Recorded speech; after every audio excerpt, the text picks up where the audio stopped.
నేను writ petition 19502 of 2024 నేను గతంలో వేసిన ఈ కేసు వేసిన తర్వాత నాకు కొంచెం నమ్మకం అనిపించింది. ఇక్కడ ఈ బాగా జరుగుతుంది ఫోన్ ట్యాపింగ్, అది మెల్లగానో ఎట్లనో కొంచెం కదులుతుంది.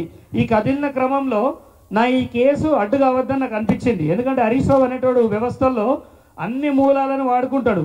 ఎక్కడ ఇతని మీద కేసు కావడానికి ఇది అడ్డొస్తుందో అనే ఒక అనుమానంతో నా రిట్ పిటిషన్ని విత్డ్రా చేసుకున్నా.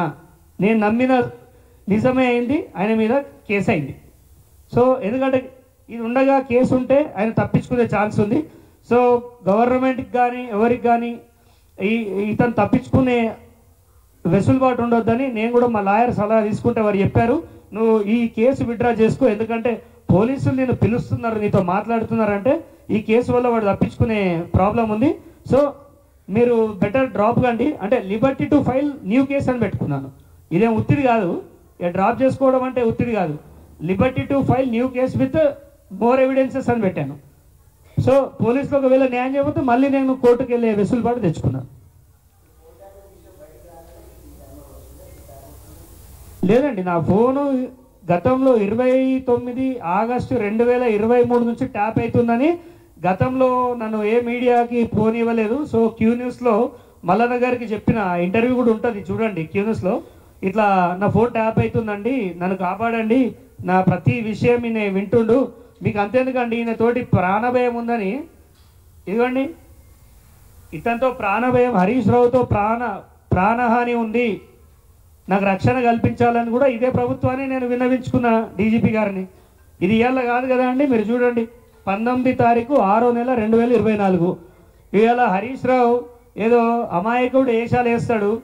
కాళేశ్వరంలో కానీ నువ్వు చేసిన అన్నిట్లలో నీ స్కామ్లు అన్నీ బయట పెడతాం, ఎందుకంటే నువ్వెవరు బయట పెట్టనీకంటే నేను కంటెస్టెడ్ ఎమ్మెల్యే. అక్కడ గతంలో నేను కంటెస్ట్ చేసిన, నాకు 16,610 ఓట్లు పడ్డాయి.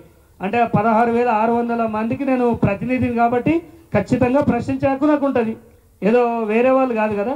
అండ్ దీంట్లో ఖచ్చితంగా హరీష్ రావుని అరెస్ట్ చేయాలని కోరుకుంటున్నా, ఎందుకంటే ఇది చాలా కీలకమైన కేసు.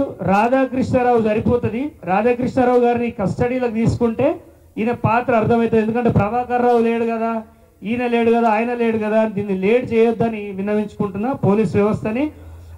దీంట్లో భుజంగరావు నేను మెయిన్గా ఆరోపించింది హరీష్ రావుతో పాటు ఈ రాధాకృష్ణారావు, భుజంగరావు, ప్రణీత్ రావు, వీళ్ళు అయితే ఖచ్చితంగా ఉన్నారు. ఇక ప్రభాకర్ రావు ఉన్నాడా లేదా అది ఆయన ఇక్కడికి వస్తే తెలుస్తుంది.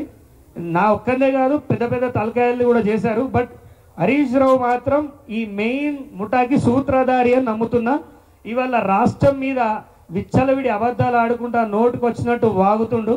ఆయనకి ప్రభుత్వం అయిన తర్వాత యాక్చువల్గా ఈ ఫోన్ ట్యాపింగ్ చేసింది కూడా ఎందుకంటే నెక్స్ట్ గవర్నమెంట్ వస్తే సీఎంగా ఉండేది కేసీఆర్ కాదు, నాకు తెలిసి ఏదో ఒక కుట్ర చేసి హరీష్ రావే ఉందాం అనుకున్నాడు.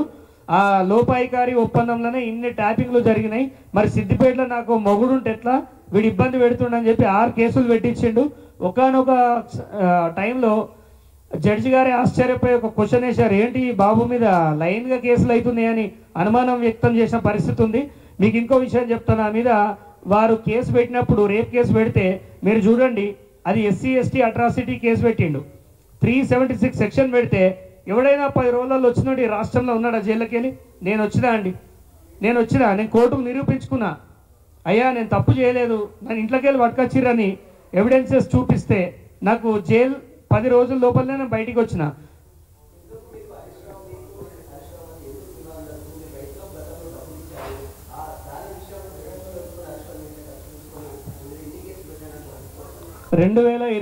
అక్టోబర్ 25కి బతుకమ్మ పండుగ రోజు నేను ₹1,00,00,000 వంచిన.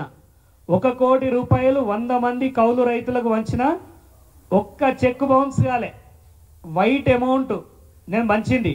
దానికి ముఖ్య అతిథిగా హరీష్ రావుని పిలవాలంటారు అక్కడ వాళ్ళు. నా డబ్బులకి ఆయన ఎందుకు పిలుస్తా, నేను గవర్నర్ గారిని పిలుస్తా. ఇది ఎందుకంటే ఆమె ఒక మహిళ, సో ఇక్కడున్న మహిళల్ని ఓదార్చేంత స్థాయి ఆమెకు ఉంది అని నేను చెప్తే, హరీష్ రావు మనుషులు నీది ప్రోగ్రామ్ ఎట్లా నడుస్తుందో చూస్తా అంటే నేను నడిపించి చూపించిన.